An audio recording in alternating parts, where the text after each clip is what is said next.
I sell wet wipes for a living. That's not a joke, that's just the sorry state of my life at the moment. It could be worse. I could work for a cult. I do work for a cult. The people that own it are part of a cult. Part of the Plymouth Brethren Church. Don't know if any fans of them guys are in. No, they're not allowed out, that's fine.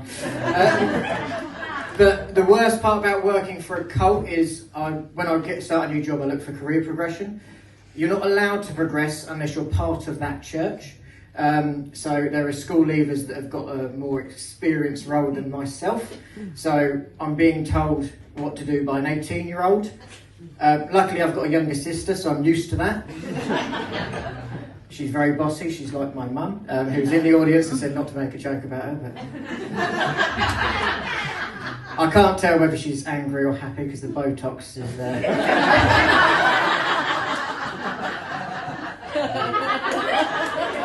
I will be dead by the end of the night because she's also half Irish, so she's been drinking profusely throughout the night.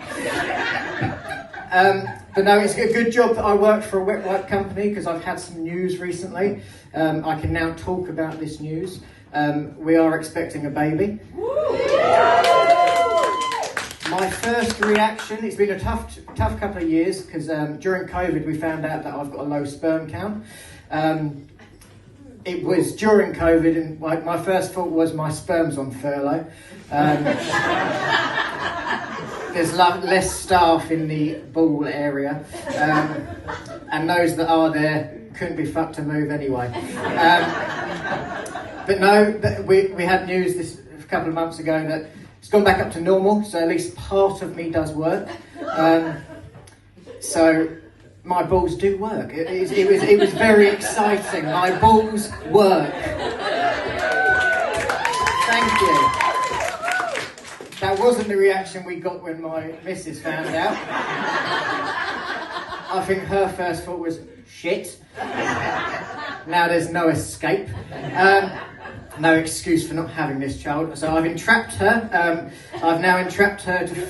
I did actually try entrapping her earlier this year, so we got engaged. I thought that would be entrapment enough.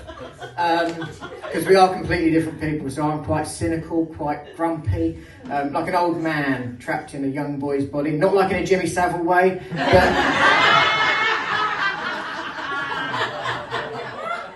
but I am quite like a grumpy old man. Hence the knitwear I'm sporting tonight. Normally I wear a cardigan, but it's a bit dirty.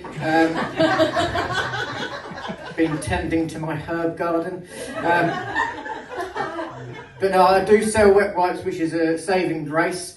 Unfortunately, they're not baby wipes, they're for plumbers. My dad's a plumber, he loves them. He is a pros plumber, like in the last guy said. He doesn't work at all. My mum's had a leak in the bath for about 3 years. And he lives there and he still hasn't fixed it, lazy git.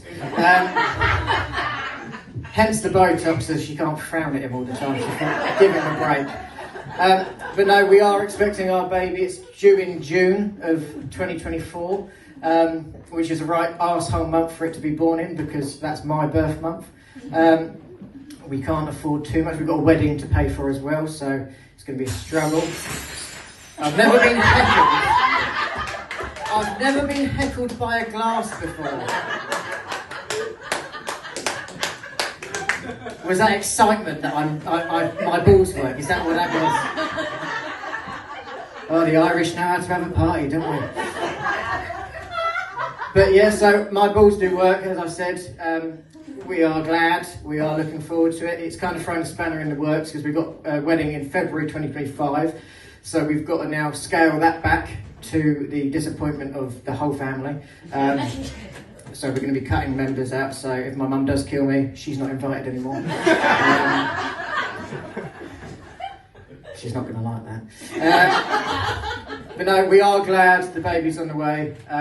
We actually went for our 12-week scan yesterday just to make sure everything was fine. We've only told the family this evening, so it's brand new information. So you're privileged. The same night my mum found out, you guys have found out. I'm not getting any brownie points there either. But I'll just quickly, before I'm nearly running out of time, but we went to the scan and we've realised it's definitely a boy. They haven't confirmed that, but the way it was moving was in a humping-like fashion. It looked like it was humping its own legs. So, as you can imagine, I'm already a very proud father. Thank you very much, you've been brilliant.